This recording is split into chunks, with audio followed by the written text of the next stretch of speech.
Հարգելի խորհրդարան, երեք այս ամբիոնը բավականին քաղաքականացված էր, բավականին լարված էր, այդ լարվածությունը տեղափոխել էր նաև միջանցներ, լրատվական դաշտում յուրաքանչյուրը իր մոտեցումների, իր դաստիարակությամբ, մեկը գրում էր, որ իսկապես ընդդիմությունը փորձում իր բոյկոտով կործանել պետությունը, ցիտում էին ինչ-որ արտահայտություններ, մեկ ուրիշը գրում էր այլ դաշտում գտնվող լրատվությունը, որ ընդդիմությունը մատարեց մեծամասնությանը եւ այլն։ Բայց իսկապես խոսքը նրա մասին էր, որ կան պատգամավորներ, կան խմբակցություններ, որոնք բարձր են գնահատում ազգային ժողովի դերը, ուզում են, որ իսկապես ազգային ժողովը իրականացնի սահմանադրությամբ իրեն տրված լիազորությունները եւ որևէ մարմնի դակիչ մարմին չդառնա։ Խնդիրը մի քանի անգամ այստեղ արծացվեց բովանդակային առումով, ընդհանրապես ինչ էինք ուզում էինք, որ այն նախագծերը, որոնք ասել են ազգային ժողով, դրանք կարևոր կենսական նշանակության նախագծեր էին, ուզում էինք օգտվել մեր սահմանադրական եւ կանոնադրական հնարավորություններից, լավ ծանոթանայինք դրանց, այնուհետև քննարկեինք։ Նույնիսկ ազգային ժողովի նախագահի մոտ հանդիպման ժամանակ իմ կողմից է եղել առաջարկություն,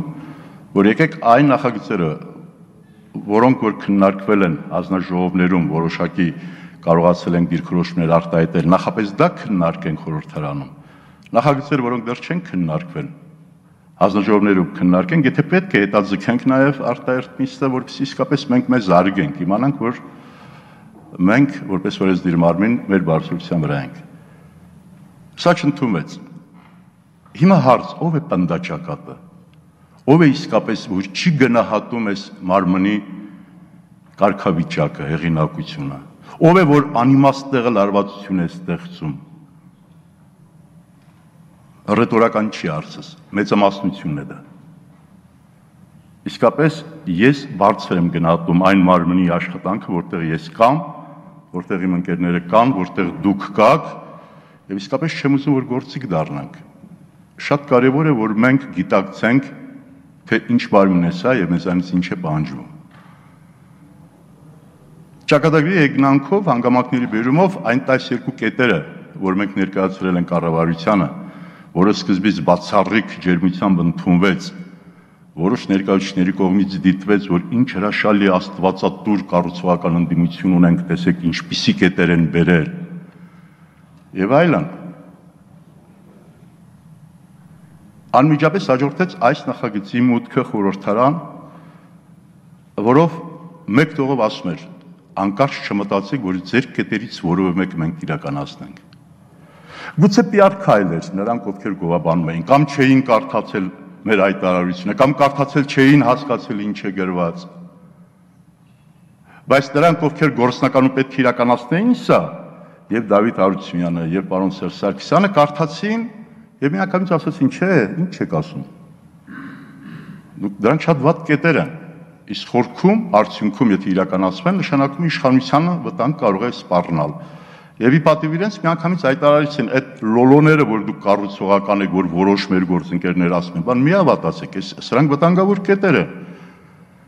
Ինչ է նշանակում կൂട്ടակայինից պարտադիրը հանել։ Ինչ է նշանակում 41 մեծամասնականից հրաժարվել։ Ինչ է նշանակում գյուղատնտեսության սուբսիդավորումը արձեռն տալ։ Բացկատը ուր կմնա, եթե դες ընդհանուր չձևակերպենք։ Եվ հազար մի բաներ։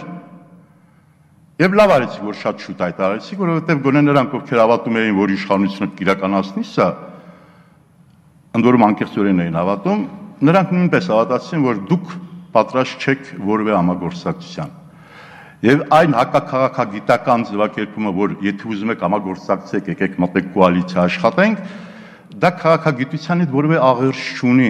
որովհետև եթե ընդդիմությունը, որպեսզի լռեցնել ընդդիմությանը, նրան դաշտ բացել, որ կա մտնի կառավարություն, իշխանության մեջ եւ իրականացնել, նշանակում ենք բանան պետություն ենք։ Բանան պետություն, որտեղ ընդհանրապես ավտորիտար կոշտ ավտորիտարիզմով է ղեկավարում եւ ինչ դրա համար էլ ինչ պարլամենտ, էլ ինչ դատական իշխանություն, 4-5 հոգի նստում են իրենց ճաշակով ու դասիրակությամբ ղեկավարում են պետությունը։ Հանեք ձեր բառապաշարից այն ձևակերպումը, որ եթե ուզում եք պետություն ղեկավարեք, եկեք մտեք կոալիցիա, ձեզ մի քանի հատ պաշտոն կտանք, միասին կղեկավարենք։ Իսկապես դա քաղաքագիտական է։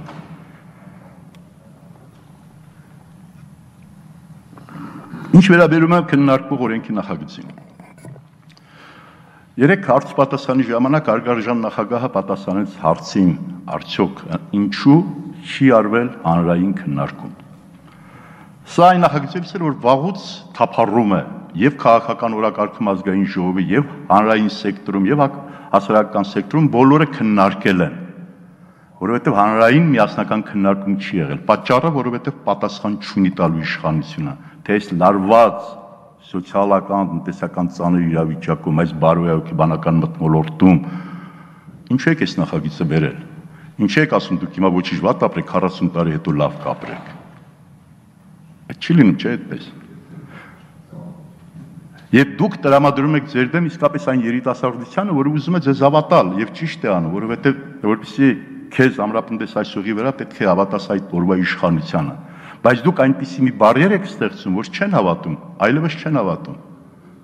Եվ եթե դուք ասում եք, որ կառավարությունը բազմաթիվ քննարկումներ է ունեցել ընդդիմության հետ, շատ քննարկել ենք, եղբայր, դուք արդեն այնպես եք անում, որ ձեր ոչ մի առաջարկությանը չընթառաջել եւ չհանդիպել ձեզ հետ, որովհետեւ եթե այդ հանդիպումները ընդհանրապես PR ակցիա էր, որ դուք իբր քննարկում եք քաղաքական ընդդիմության հետ, բայց արդյունքում նույնիսկ խստացնում եք, ոչինչ չեք փոխում։ Պարզվում է շատ էժան բան է դա, էժան ճարպկություն, այսինքն եկեք նստեք ընդդիմություն, մի քանի հատ կադրեր կտանք, ռեպորտաժ ընդարձակ կտանք, որ տեսեք կառավարությունը հրավիրել է ընդդիմության իրար հետ քննարկում են, դուրս են գալիս, բերում եք այն ինչ որ դուք նախապես նախատեսել եք։ Հավատ չեք թողում այլևս, որ ձեզ հետ կարելի անթառաջել ձեր առաջարկություններին։ Երեք այստեղից ասվեց քաղաքական մեծամասնության ներկայացուցիչ կողմից, որ դարձեք կոնստրուկտիվ կառուցողական ընդդիմություն։ Մի գիշերվա մեջ ահագին առաջարկություն ունեմ։ Դուք ասում եք, որ ականջալուր եք։ Լսեք, թե ինչ եմ առաջարկում որպես կառուցողական ընդդիմության ներկայացուցիչ։ Կառուցողական առաջարկություն համար 1. Բարձրագույն քաղաքական ղեկավարություն։ Վերջ տվեք ղեկավարել համակարգային կոռուպցիան, որը ուղղակի ողնաշարին է խփում պետության։ Կառուցողական առաջարկություն համար 2. Քաղաքական բարձրագույն ղեկավարություն, վերջ տվեք ստվերային տնտեսություն պահել, որը մոտավորապես 1.5-ից 2 միլիարդ դոլար է։ Տվեք թող հարկային դաշտ, դա սոցիալական ծանր վիճակում գտնվող մարդկանց կօգտի, թոշակառուներին, ուսուցիչներին կօգտի, բարոյահոգեբանական մթնոլորտը կարողջացնի։ Կառուցողական առաջարկություն համար 3. Վերջ տվեք մենաշնորհին, որը էլի դուք եք ղեկավարում, որը իսկապես ամբողջությամբ խժռել է մանրէմիջին բիզնեսը։ Այս վերջին 5-6 ամիսների ընթացքում 1500 մանրէմիջին ձեռնարկություններ են փակվել եւ արտագաղթել են Հայաստանից։ Դա հնարավորություն կտա, որ աշխատատեղեր ստեղծենք Հայաստանում, արտագաղթը կպակասի։ Կառուցողական առաջարկություն համար որ եղավ 4. Վերջ տվեք այդ տեղական ինքնակառավարման եւ պետական կառավարման համակարգը ձեր ազգու բարեկամներով խցկելը։ Մի հատ մոնիտորինգ անցկացրեք, թափ տվեք այդ համակարգը։ Ամբողջությամբ բարձրագույն իշխանության քաղաքական մեծամասնության ազգու բարեկամները խնամիներն չգիտեմ ովքեր։ Լավագույն կադրերը իսկապես պերսոնա նոն գրադա են հայտարարված Հայաստանում եւ լքում են Հայաստանը։ Կառուցողական առաջարկություն համար 5. Վերջ տվեք թափառել արտաքին դաշտերում տեր գտնելու համար։ Ամերիկան կլին թե Ռուսաստանը կապ չունի, նրանք իրենց ազգային պետական շահերն են պաշտպանում եւ որը հակասում է այսօր Հայաստանի շահերին։ Բավական է, որ դուք այս կառուցողական առաջարկությունները ընդունեք եւ Հայաստանը կունենա իր տերը, իսկ Հայաստանի տերը այս ժողովուրդն է։ Դուք եք, մենք ենք։ Լավ, այսքանը երիք է մի գիշերվա համար։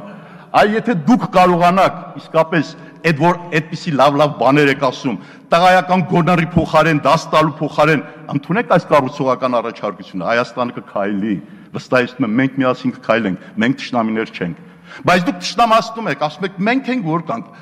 մենք որպես հանրապետության, հանրապետական կուսակցություն, հանրապետության տերն ենք, իսկ մնացածը